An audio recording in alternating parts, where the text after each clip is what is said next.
Well, hello and welcome to Insight with Political Tours, the travel company led by reporters around the world. The United States' unrelenting support for Israel and its war in Gaza is dragging it into a wider conflict in the Middle East. Iranian-backed groups in Lebanon, Yemen, Jordan, Iraq and Syria are engaged in tit-for-tat attacks with the US and Israel. Neither US nor Iran say they want a wider war, but the US's military presence in the region is being put severely to the test. We have with us Nicholas Blanford, non-resident fellow with the Atlantic Council and author of numerous books, and he is based in Beirut. Hello and welcome, Nick. Hello, Nick. Good to be with you again. Yeah, good to have you with us. Just to explain to everyone, the Wi-Fi signal, telecommunications in Lebanon can be very fraught. So for just to keep things less wobbly, we have Nick on voice only. Let's just recap.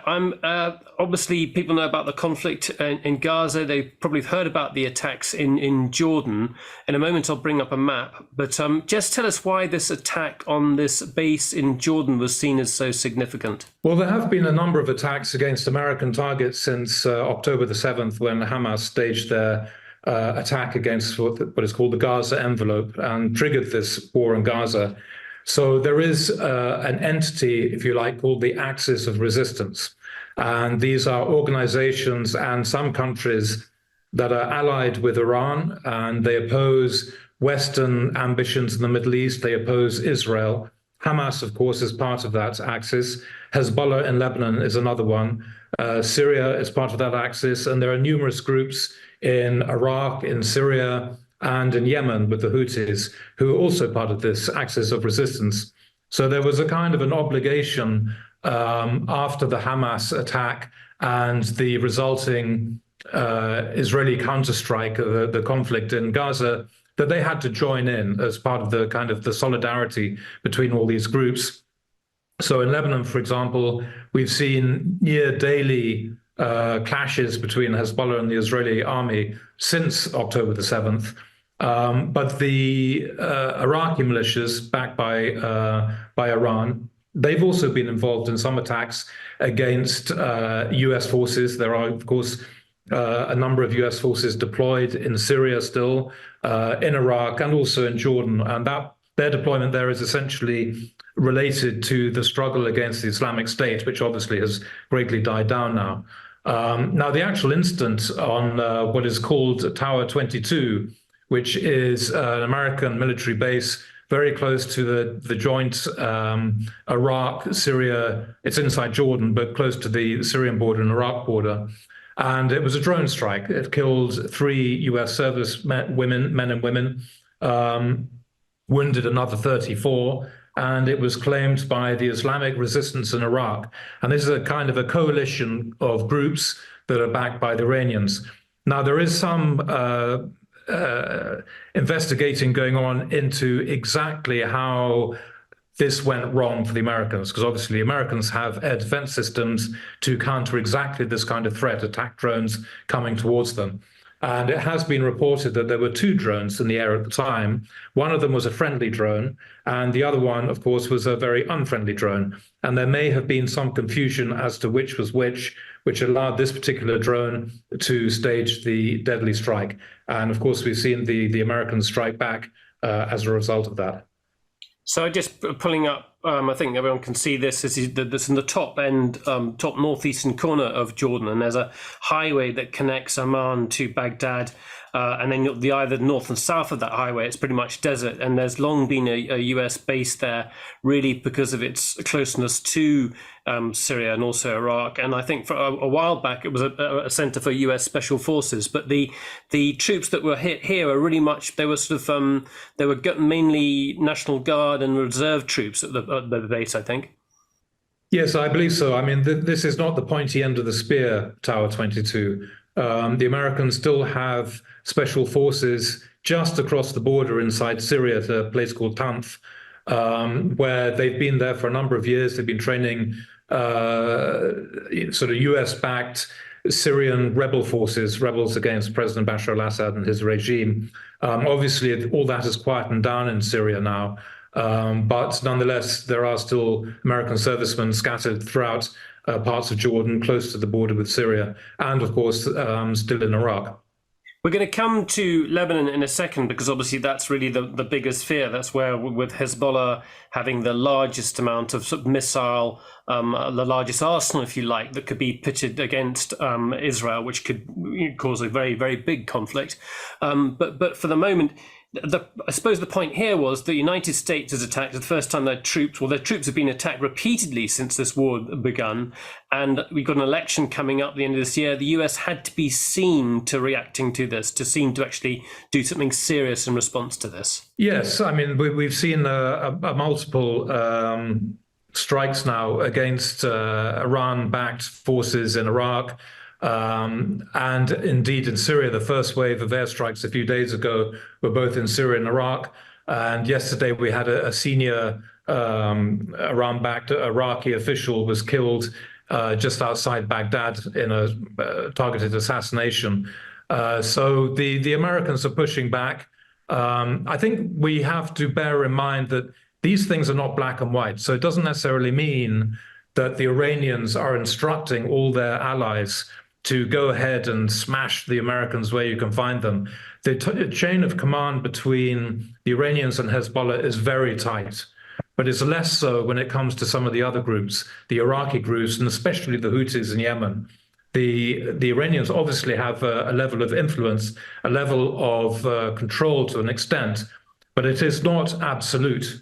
And sometimes these groups can act against the interests of the Iranians inadvertently. I mean, they're all allies at the end of the day, but the chain of command is not as tight when it comes to Iran and some of the proxy militias scattered around the region, with the exception, I say, of Hezbollah, where the command and control is very tight. And this particular group is called Kataib Hezbollah, which obviously not part of Hezbollah, it just uses a similar name. How have the Iraqis responded to this? Because the leader of Kataib Hezbollah was killed in a drone attack in Baghdad just over the weekend. Was it earlier this week, actually, just a few days ago? Well, yesterday, yes. The Iraqi government is upset publicly. They're saying that this is unacceptable and that the Americans will have to leave if this continues. The Iraqi government, of course, is caught in a bit of a difficult spot because it's very difficult for them to have Americans unilaterally staging airstrikes outside Baghdad and killing Iraqi citizens, even if they're close to Iran. And you have to remember that Hashd al-Shaabi, which is a coalition of Iraqi Shia militias, they are a component of Iraq's defense force, a part of Iraq's army. So they are officially sanctioned, even though some of the groups that make up the Hashd al-Shaabi are groups that are tied to Iran and are not well disposed to the USA. So do you think this puts America on the back foot within the region? I mean, certainly within Iraq. I mean, how is it easy for the Americans to sustain this presence without coming to further conflict? I think is extremely difficult for numerous reasons. First of all, you do have an array of scattered organizations in Lebanon, Syria, Iraq, Yemen, that are needling the Americans. You know, the Houthis are attacking shipping going into the Red Sea, and I believe the figure is something like half the international shipping is now re-diverting from the Red Sea and going through the Suez Canal and going around the Cape of Good Hope, around South Africa, which obviously is a much longer route to get to destinations in Europe, and therefore much more expensive for people who are shipping goods. So it's a kind of whack-a-mole. The Americans are in a whack-a-mole situation where you have these small groups popping up, unleashing attacks, quite often with sophisticated weaponry, and then disappearing. And you can bring in your military might, but it's like trying to swat a mosquito with a baseball bat. It's not an easy thing to do. Secondly, you have the issue, of course, of Gaza. The whole region is inflamed by what's going on in Gaza. And the Americans, because of their support for Israel, have taken blame. There's a lot of anger against the United States and its policies, pro-Israel policies at the moment. And that kind of fuels anger. It fuels attacks on American forces. And it also fuels sympathy for people in the region to support those kind of attacks against the Americans. And it puts the Americans in a very difficult position. I guess the third reason is we're about to enter into electoral cycle in the United States. So in the next 2 or 3 months, the Biden administration is going to start dropping foreign policy issues and concentrating on the elections. And that's going to leave a very big question mark about how things are going to unfold in this part of the world. And there's another aspect to it. We had a discussion with Iona Craig, who follows Yemen and knows a lot about the Houthis, and she was talking about how the popularity that the Houthis have regained because of their standing up for Palestine, if you like, and these attacks on Western shipping, attacking the United States in a way, that they've gained a huge amount of popularity on the street at a time, in fact, when the Houthis were actually not very popular, and so it's given them a morale boost inversely.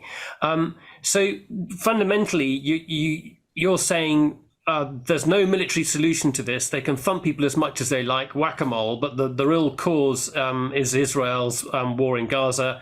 And while that's going on, this isn't going to go away. Absolutely right. So, I mean, this is the key. And I think a lot of the actors around the region have made this very clear. Hezbollah in Lebanon, for example, attacking Israeli military bases and targets along the border every day, basically, since October the 8th, the day after the Hamas attack on the Gaza envelope.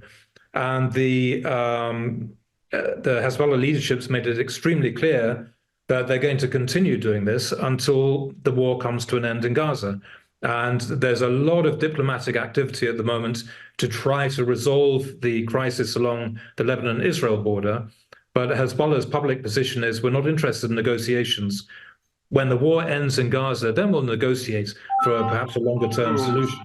But right now, we aren't going to negotiate. Sorry about that, everyone. That's the golden thing rule at the beginning of every webinar. Turn off your phone, and I failed to do so. So my apologies, everyone. I'm going to share a picture in a second of the border, but let's now focus on events down on the border region, and then we'll talk about US attempts to try and avert a further expansion of that war. I'm amazed in a way that it hasn't got worse so far, but just give us a recap of what has been happening. You mentioned some of that now, but how serious has it got? Well, I've been covering all this stuff for 30 years in Lebanon, following Hezbollah, and what we're going through now, entering its 5th month, is completely unprecedented. Back in the 1990s, when Israel was occupying South Lebanon, and Hezbollah was engaged in a near daily tit-for-tat resistance operations to try to grind down the Israelis and get them to withdraw. The Israelis withdrew in 2000, and then we had some sporadic activity along the border and the Sheba Farms you got on the map there. Sheba Farms is an area that's claimed by Lebanon, has been occupied by Israel since 1967, and is considered internationally part of Syria. But from 2000 until 2006, Hezbollah, with the backing of the successive Lebanese governments, used that as an excuse to mount mortar attacks, IED attacks every couple of months. Then in 2006 summer, we had a month-long war, very devastating war fought between Hezbollah and Israel that essentially came to a standstill. Both sides, or rather Hezbollah, declared victory. The Israelis were chastened by their military performance. But then for the 17 years after that, we've had quiet all along the border. There have been literally 6 or 7 attacks only by Hezbollah. They were all against military targets, and they were all retaliations for something the Israelis did first. So there was complete calm. Then that was shattered on October the 8th, the day after the Hamas attack, when Hezbollah staged attacks into the Sheba Farms. And then that set in motion a near daily tit-for-tat exchange that has gradually intensified. So the attacks by Hezbollah and some of the other groups like Hamas, there is Hamas in Lebanon, there's Palestinian Islamic Jihad in Lebanon, they've been firing rockets into Israel. Those rockets have been inching a little bit deeper into Israel as the fighting goes on. And by the same token, the Israelis have escalated their retaliation and preemptive action, going deeper into Lebanese territory. And over the last month, they've made a point of trying to find and kill senior Hezbollah field commanders. So it has escalated, is extremely serious. But the bottom line here is that neither side wants to go to war. I think on the Israeli side, certainly from the perspective of the Israeli military, they have a very acute understanding of what they'll be up against if they come into Lebanon to fight Hezbollah. Hezbollah doesn't want to get into a major war with Israel because we have to remember these days Hezbollah serves as a vital component of Iran's deterrence architecture. And that means that if somebody decides one day, we're going to go after the Iranians, decapitate the regime, destroy their nuclear capacity, then whoever's thinking that has to think, well, hang on, if we do that, what is Hezbollah going to do in Lebanon? And this is a very formidable organization with a massive arsenal of sub-ballistic, precision-guided missiles, and they can wreak an enormous amount of damage on Israel if they so wish. Now, the thing is, of course, that if the Iranians are not feeling threatened, the last thing they want is for their ally in Lebanon, Hezbollah, to get engaged in a massive war with Israel, which, irrespective of the outcome, is going to give a battering to Hezbollah, even if they give the Israelis a battering as well. And there's no guarantee, like after 2006, that Hezbollah will be able to rebuild quickly and to the extent that it can continue to serve as a major form of deterrence for the Iranians. So the Iranians do not want to see Hezbollah engage in a full-scale war. Hezbollah doesn't want to engage in a full-scale war.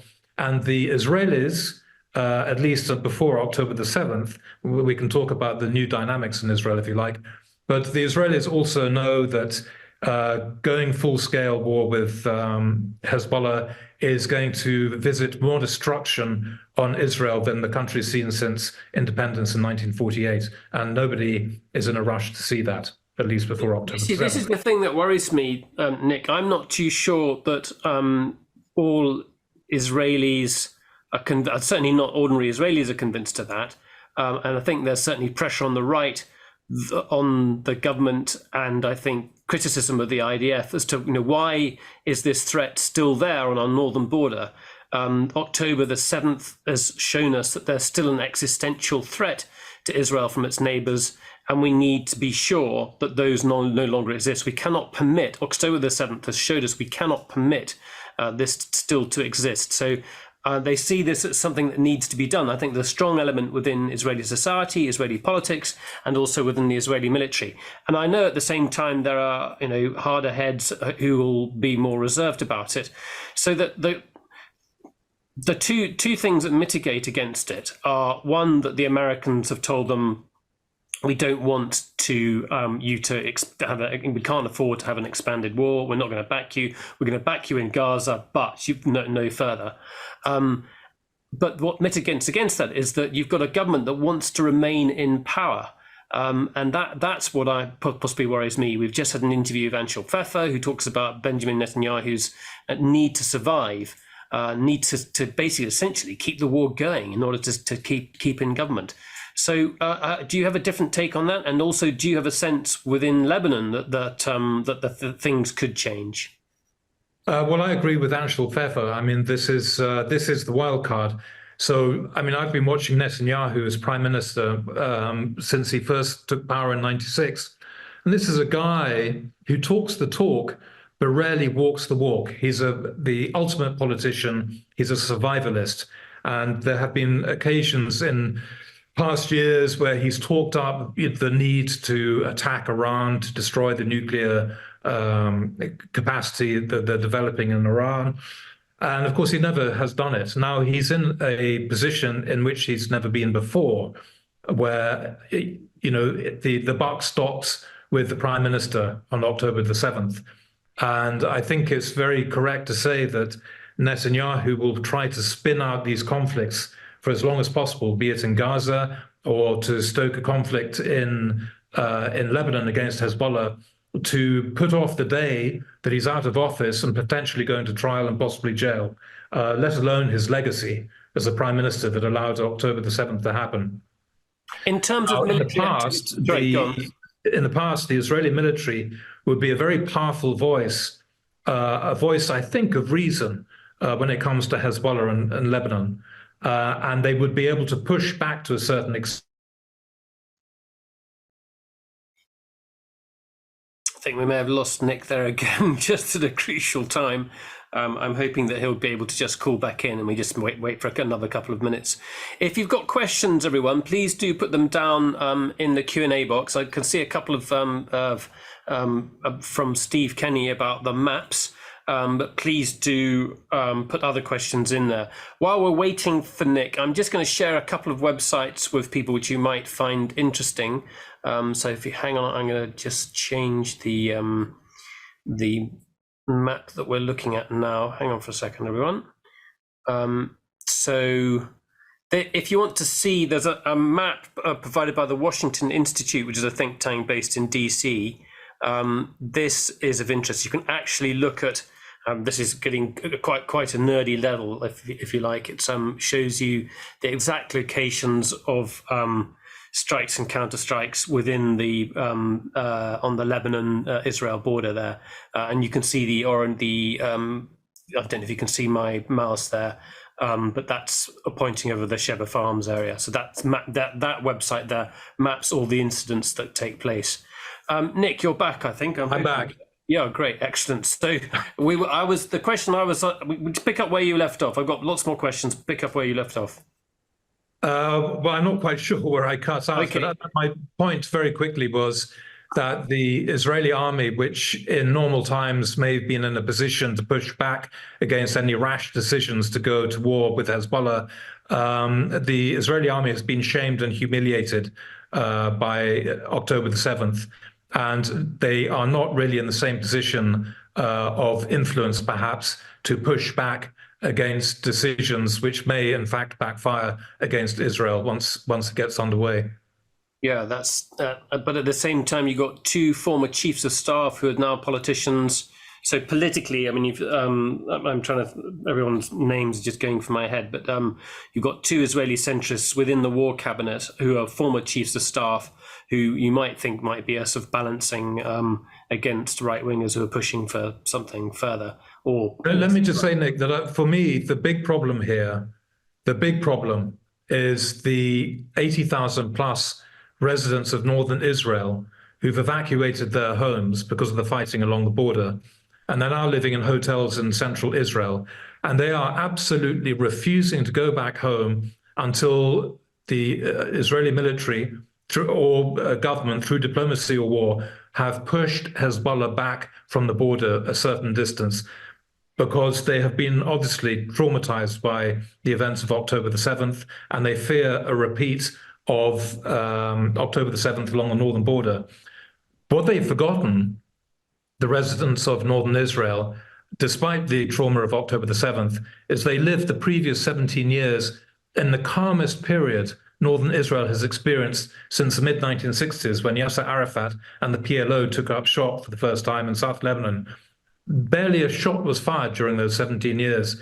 And there is no reason to assume that Hezbollah is a very rational actor, and they're under the control of the Iranians. So they're not going to do a kind of nihilistic, cross-border attack to go on a rampage, killing spree in northern Israel border communities. That's not what Hezbollah is about. And even the conversations I've had with Hezbollah fighters since October the 7th, they have been shocked and appalled at the atrocities that were committed, perhaps not entirely by Hamas. There were a lot of other folks running around that day. But this is not the Hezbollah modus operandi. Now, I agree and I accept that it's very difficult to sell that to a shell-shocked community in Israel who are worried about going back to their homes in the north. But the fact is that Hezbollah is not an army living in barracks which you can close down and redeploy these forces further north away. They live in the villages, they live in the towns. How are you going also, to... aren't the missiles dug in and also much deeper into Lebanon? I mean, the idea of just removing them from the border doesn't necessarily remove the threat that Hezbollah holds for Israel. But I think the Israeli perspective, I think they understand this. I mean, you can have Hezbollah in northern Lebanon firing ballistic missiles into southern Israel. So that is the strategic problem. The tactical problem for the Israelis is that they don't want Hezbollah right on the border. They want them back so that they can't come charging across the border. They want them back so that they're out of range of, say, mortars and anti-tank missiles. So looking at 5, 6, 7 kilometers, something like that. So it's not a perfect case for the Israelis, but they would accept that in order to get their communities back into the north, back into their homes, back to work, back to schools, universities, and so on. But an extremely difficult thing to achieve. Well, we've got some questions coming in and a good follow-up on this point here. So Hookie Walker, you've got a question. So Harold Walker, if you just open your microphone, Hookie, you can put your question to Nick. And there we go. That's it. Go ahead. I think I'm audible now. I'm totally out of date, I'm afraid. But I do remember that at some stage there was an agreement whereby the Lebanese would withdraw their troops behind the Litani. What's stopping them from doing that and easing things for Israel? Yes, thank you, Sir Harold. This refers to Resolution 1701. And 1701 was the UN resolution that helped bring an end to the war in 2006. And the key part of this resolution was that there would be no unauthorized weapons allowed south of the Litani River. The only weapons allowed are those of the Lebanese state, i.e. the Lebanese army, and of UNIFIL, which is the UN peacekeeping mission down in South Lebanon. So that basically meant, without saying it explicitly, that Hezbollah cannot have an armed presence south of the Litani River. And as you know, I'm sure, UN security resolutions may be passed with good intent, but often very difficult to fulfill on the ground. So Hezbollah is still operating in the south, what they call the South Litani sector, the UNIFIL area of operations. But by the same token, the Israelis were supposed to have ceased their overflights in Lebanese airspace after 2006, and they have continued non-stop with drones and manned aircraft. So both sides have been breaching the spirit of 1701, and there is now, as part of the diplomatic track, an effort to, if not fully implement 1701, at least implement sufficient elements of 1701 that will bring some stability back to the Lebanon-Israel border. So it'll be like a tactical salve to reduce the tensions, but it won't really address the broader strategic problem. So, and how would that come about, Nick? What's the? I mean, who would orchestrate that? Orchestrates what? The implementation of that. Well, I mean, the only way you can implement a Security Council resolution if all parties are willing to implement it. So the Americans, there are a number of tracks underway at the moment, and the more visible one is the American track, perhaps. And at the moment, the Americans are looking to harden up the delineation of the Lebanon-Israel border. So there is a border there. There's been a border there since 1923, but it is disputed in places. And so the de facto border is something called the Blue Line. And the Blue Line was devised by the United Nations in 2000 when the Israelis were pulling out of South Lebanon in accordance with UN Security Council resolutions. The UN decided we can't redelineate a border that's in dispute between Lebanon and Israel. So we'll come up with a blue line that matches the border as best as possible. The Israelis pulled behind that, and they've left Lebanon. The effort now is to try to get rid of the blue line and harden up the original border to the satisfaction of both the Lebanese and the Israelis. It's a start, but in my mind, it's not enough to bring calm to the Lebanon-Israel border if the conflict in Gaza is still going on. There needs to be more compromises on both sides to have something that's going to be a little more lasting. Yeah. So all this seems a long way off at the moment. With that in mind, a question from Tim Ripley, Tim, who also writes for Jane's Defence, and so has got a good military perspective as well. As an observer of those things. Tim, go ahead with your point. Hello, Nick. I'm coming to listen to you tonight, and after listening to the recording of the previous talk we had this week from our colleague in Israel, and I'm relieved that we've finally got some sanity back into this debate, because I was very depressed by the talk by Mr. Pfeiffer, and the portrait he played of the Israeli government being, on the verge of being out of control. And we've got these orders for the Israeli army to go into Rafah, which just has a shades of Srebrenica about it. The potential for... Just to clarify, Tim, what you mean, Rafah's the crossing with Egypt. It's the southern border of Gaza, and it's where Israel has basically encouraged Palestinians who are leaving the north to move to that area, initially describing it as a safe area, or areas nearby as a safe area. And that's where I think 1.3 million people are now concentrated in tents on beaches, on scraps of land. That's the area we're talking about. It just has the sort of disaster written all over it. And that's the kind of thing that would tip certainly Western Europe and lots of opinion in America just to have done with the Israelis. And what would they, if such a sort of scenario plays out and the Israelis are let loose to do what they want, what do you see? Can they be controlled? Is what can be done to stop them running amok? I don't think anything can be done to stop them running amok, but the question is, what if that does happen, Nick? And we're talking about 28,000 dead and climbing, and not much is happening to stop them in any way in the least. Yeah, look, I live in Lebanon, so I'm not an Israel expert, but I am an Israel observer, and it is quite striking to me that the Israeli government has squandered every iota of sympathy that they had on October the 7th over the last 4 months in their actions in Gaza. The death toll is staggering, and you can see the blowback amongst countries around the world, if not necessarily their governments, at least in the West and Europe and the United States, but around the world. And, some European countries now are balking at what is going on. To be honest, I think the Israelis are their own worst enemies. This is a country that has no strategic vision. It's a country that operates on a tactical level. It's kicking the can down the road, trying to maintain what they have for as long as possible. But it's not going to work. There's coming a reckoning. And I've seen this again. I've been here since this is my 30th year in Lebanon. And I've watched international attitudes towards Israel from the mid-90s evolve to what it is today. And indeed, watching Israeli society changing from what it was in the mid-90s. The Madrid peace process was underway. The same year that I moved to Lebanon, the Israelis and the Jordanians signed peace. And there was hope that the Oslo process was going to result in an accord and a Palestinian homeland for the Palestinians, that the Israelis would sign a peace deal with the Syrians, and then followed by the Lebanese, and the Israelis would be able to withdraw from South Lebanon, and all would be good. But obviously that hasn't happened.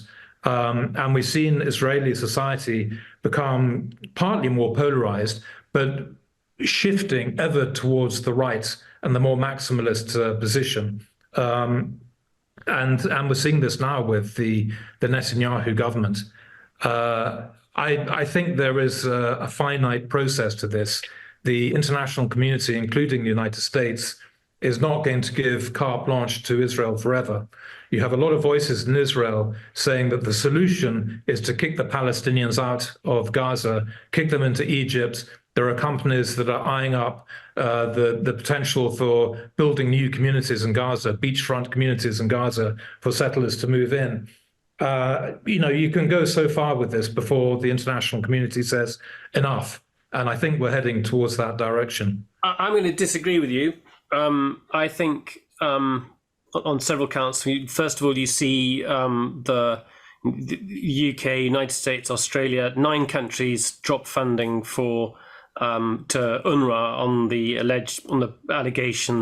unproven allegation that 11 or 12 employees among their 30,000 employees of UNRWA took part in the October 7 attacks. So funding for that was dropped. As we said earlier, we're entering a US election cycle. US support for Israel is almost unconditional, and certainly the Congress is not going to budge on that. Joe Biden's very pro-Israel, and they're not going to stop them from taking the military action that they want to. So I just don't see that changing.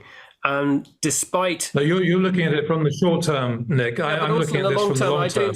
I don't see that changing, and I don't see the reason why it won't change is it won't change internally in US politics. I can't see that happening within the next decade. It might happen in a generation, but I can't see it happening soon. So I think Israel does have a free hand, and they certainly have a free hand over the summer. The question I had, though, and I want to come to Hilary Matthews and her question in just a second, is you talked about no strategic thinking. What did you mean by that? I thought that was interesting. If you want to ensure your longevity as a nation state, you need to have a strategic goal. What are you going to achieve? You have the issue of the Palestinians that are living within this land space, the occupied territories. But there has never been a viable solution presented, I think, by the Israelis to resolve this one way or the other. And I think the ideal outcome for not all Israelis by any means. I think we may have lost Nick there again, and I know he'll come back on in just a second. So, but while we're doing that, I'm going to take you back to that map just for a minute while he dials back up again.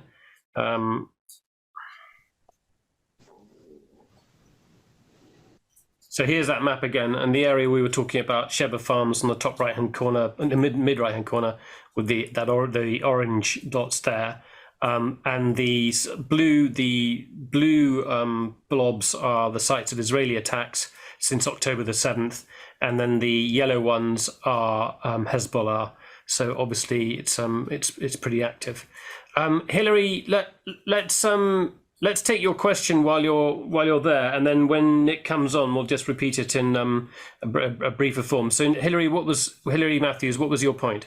If you just open your microphone, you need to open your microphone on the bottom right-hand side. Yeah, This comes from ignorance, really, but I wondered if there's any sort of Lebanese central government at all still functioning now, and if so, does it have any influence over Hezbollah?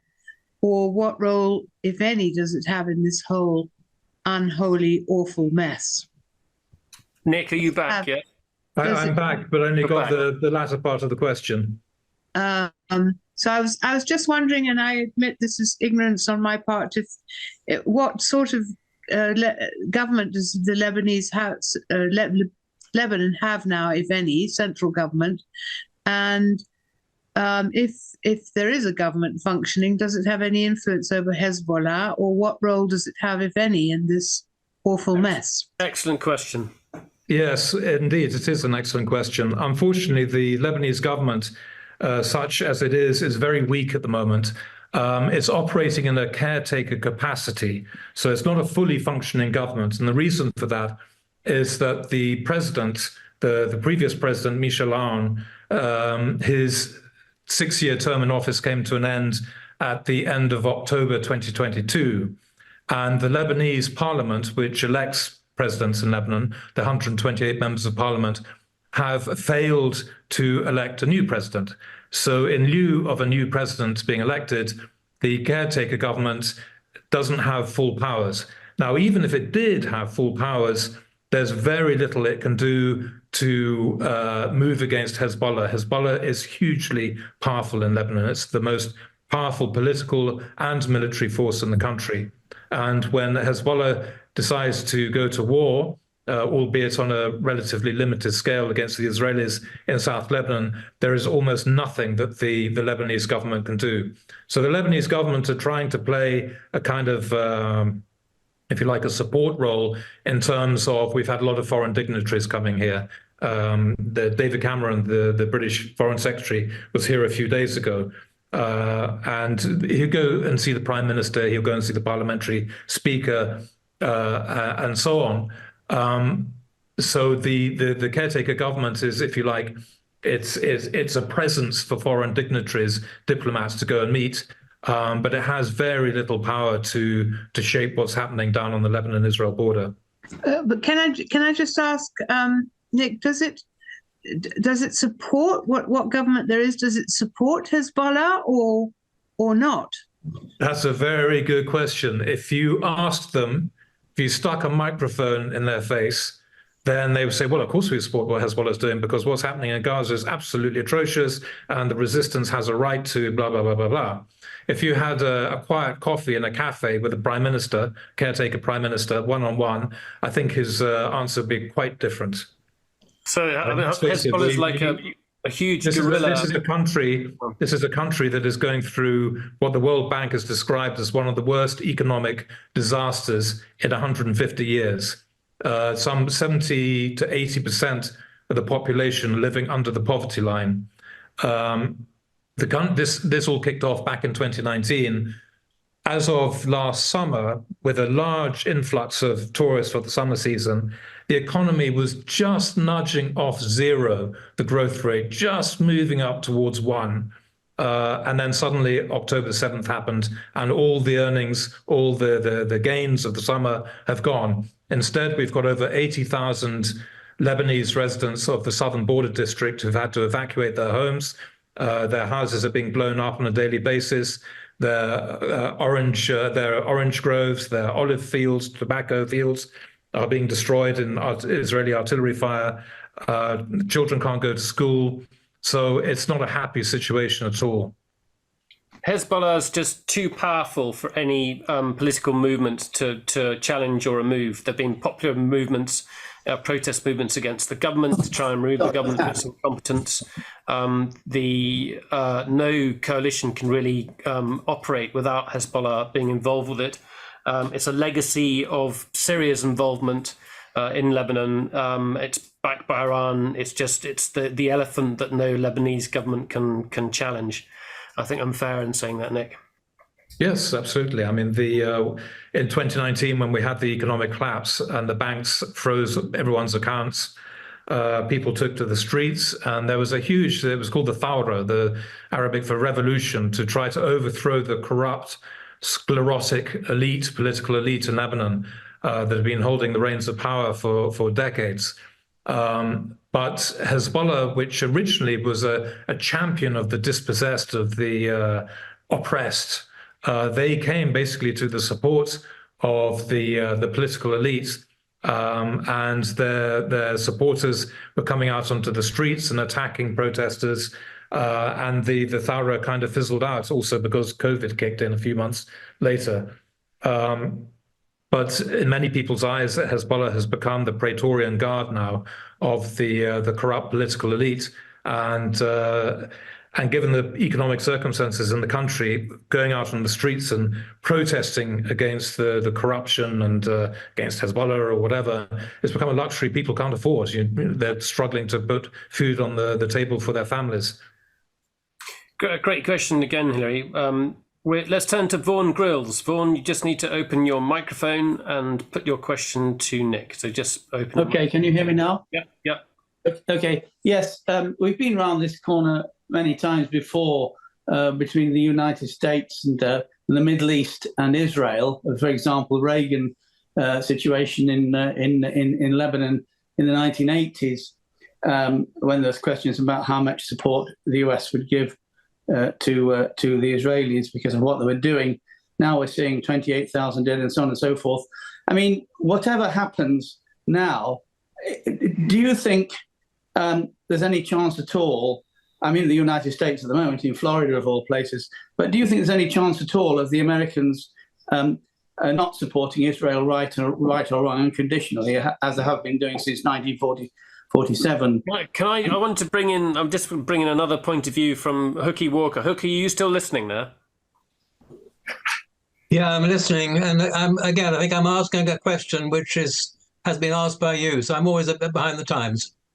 But your point is relates to what Vaughan is saying. And you were talking about US Congress and the funding of congressional campaigns. I think that in the last resort, the Congress are more important than the administration.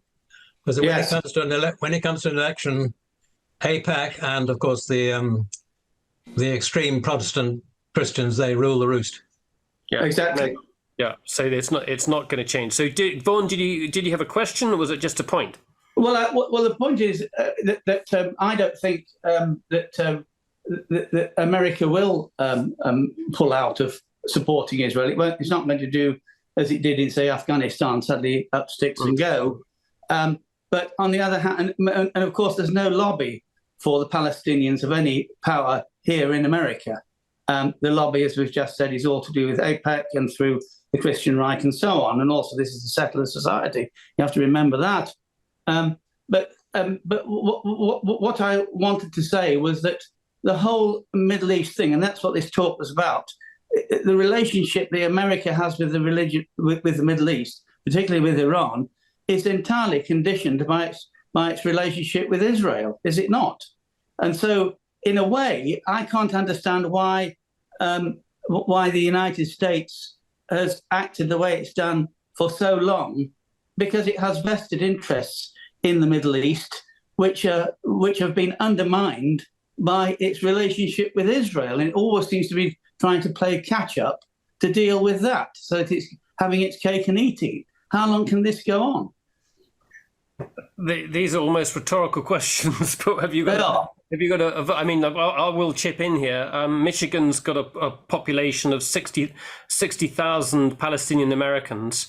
Yes. Trump lost, or Biden won Michigan by 2.78%, which is certainly less than that. So if Palestinian Americans don't support Trump, which are probably not going to and may not vote at all, Biden's probably in trouble. Nick, your views, if any, on this? Yeah, I mean, it's down to domestic politics. As Sir Harold was saying, it's down to the power of Congress, the power of the pro-Israel lobby in America. Back in 1982, when the Israelis invaded Lebanon to drive out the PLO, the Reagan administration could be much tougher on Israel, on Israeli actions. And quite honestly, I mean, despite the trauma of the 1982 invasion, it's nothing compared to what's been going on in Gaza over the last 4 months. And we've seen the Biden administration still completely support Israeli actions. I mean, there's been some sort of pushback, public diplomacy from the Secretary of State, Blinken, but not much change on the ground. And yes, of course, it has a massive impact on U.S. influence across the region. U.S. influence in the Middle East has been on the decline for years now. I mean, really going back all the way to 2003, the invasion of Iraq and the aftermath and so on. But the continued almost unquestioning support for Israel, particularly as Israel drifts ever more extreme and rightward, there's a blowback. There's a cost to pay, a price to be paid by the United States for this near unconditional support. And in the long term, Nick, it's Iran that really comes out on top, isn't it? If we think about those states, that Iraq, less so Syria, it is Alawites in Syria, but you think of the Sunnis ruling the roost. It's the Shia who have finally found their voice, and that's reflected both in having these Iranian-backed movements, but they've got leverage in the region that wasn't there before. Yeah, up to a point. I mean, if you look at the Iranians have got influence across the region, but their influence is through groups, really. We're not talking about governments. We're not talking about states. We're talking about non-state actors, an array of, albeit in many cases, powerful non-state actors. I think the Iranian attitude to all what's going on is a little bit ambiguous. My sense is that perhaps we don't really get to see this, but my feeling is the Iranians are much more concerned about what's happening domestically than around the region. I don't think the Iranians want to pick a fight with the Americans. I would wager a relatively small amount of money that they weren't perhaps particularly happy with what happened in Tower 22 with the deaths of the 3 US servicemen and then the American blowback. against their allies in Iraq. I'm not sure that the current commander of the Iranian Revolutionary Guard Corps, Ismail Qani, who took over from Qasem Soleimani, who was assassinated at the beginning of 2020, I don't think he has quite the same grip his predecessor had on some of these groups. I think the ties, as I said earlier, are still very strong with Hezbollah, and the command and control is very tight. But I'm not so sure that the command and control or the kind of the unity of vision is as strong as it was under Qasem Soleimani. So I think, I've got a feeling the Iranians are watching what's going on with a certain amount of unease. It could backfire against the Iranians at some point. And again, they have big domestic issues to worry about. So it's a complex picture. I'm trying to remember where. Sorry. No, when isn't it a complex picture in this part of the world? Yeah. I read a column called, or a website called War on the Rocks, which is produced by the Texas Institute of Military Studies or something. I can't remember the institute that does it, but they're reporting that Iran has pulled back its IRGC commanders from both Iraq and Syria. Part of that really trying to sort of damp things down a bit and not get into a bigger conflict. The one thing that does interest me is that Saudi Arabia has been pretty firm. Blinken was there recently and had suggested that if the Israelis were ready to have a ceasefire, it wouldn't be long before Saudi Arabia would come in and recognize Israel, and there would be some kind of an additional deal with Saudi Arabia. But Mohammed bin Salman poured water on that very quickly. Yeah, I mean, I think it's extremely difficult for any Arab government that was contemplating some kind of ties with Israel to go ahead and do that under current circumstances. The war in Gaza has, the Palestinian file has been at the bottom of the pile, the list of priorities, if you like, in the Middle East for years, 20 years maybe. But now it's suddenly gone straight to the top, and people are talking about, when the war in Gaza is over, we have to have a proper kind of resolution or a process to give the Palestinians their fundamental rights. So it's going to be very difficult for countries like Saudi Arabia, which sees itself as... I think we've just lost Nick there again. I hope he's going to come back on it. I mean, my thoughts on that, and if anyone's got a sort of comment on it, is that following on from what Anshel Pfeffer was saying and Bibi Netanyahu wanting to stay in office, and the Americans have got the president. This is a presidential election year. I don't see the pressure on the Israelis to bring this war to an end, and I think it may drag on for months and months and months, going through the summer, if not longer. So the prospect of any kind of deal, to me, seems a long way off. I think they want to play for time. At the same time, there's Israeli domestic politics and the question of the hostages, and also the question of whether the government stays in power. Obviously, if there's some kind of big disagreement within the coalition, they could have elections within a week's time, 2 weeks' time, and things could change dramatically on that front. So it's an open question. I am hoping that we'll get Nick back very shortly. We're going to wrap up in a second, but if you've got any final questions for Nick, please do either hit the raise your hand button or put it down in the Q&A box, and then when he comes back on, which I hope he will, we'll be able to put a final question. Nick is back. Nick is back. Nick, you're there. I'm back. Yeah, I was just saying I'm not hopeful. I think that there's the time is on the Israelis' side. And as we've been discussing before, it's down to domestic politics in Israel, really. I don't see the Americans putting the pressure on them. I don't see. I think they're fairly immune to pressure from their Arab partners, whether it's in Dubai or Qatar or in Egypt.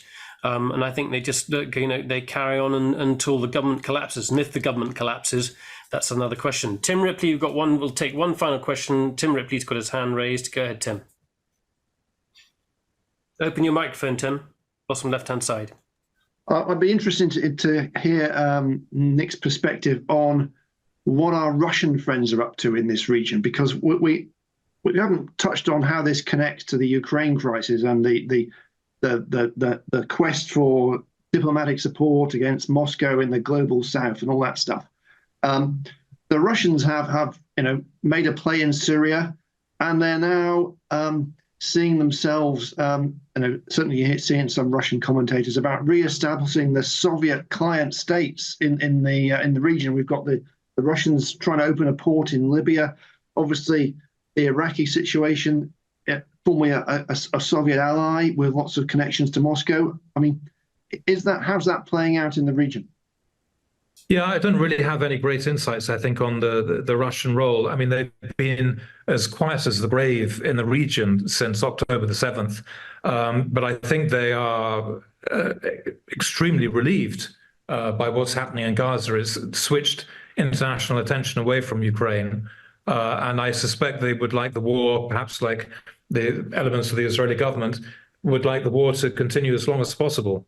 It's making life extremely difficult for the United States. It's distracted US attention from Ukraine to a certain extent to the Middle East. We're coming into an election year, so that the focus of the US is less on foreign policy in the coming months and more on, on the electoral cycle. So I think, for Vladimir Putin in Moscow, what's not to like about what's happening in the Middle East at the moment? Yeah. Well, listen, I think we'll wrap it up there. We've had some really, really good questions, really wide-ranging discussion. We've even managed to deal with Lebanese communications and get through most of it without too many interruptions. Nicholas Blanford, thank you very much indeed. It's been a really good discussion. Thank you for your time again. Thank you, Nick. Always a pleasure.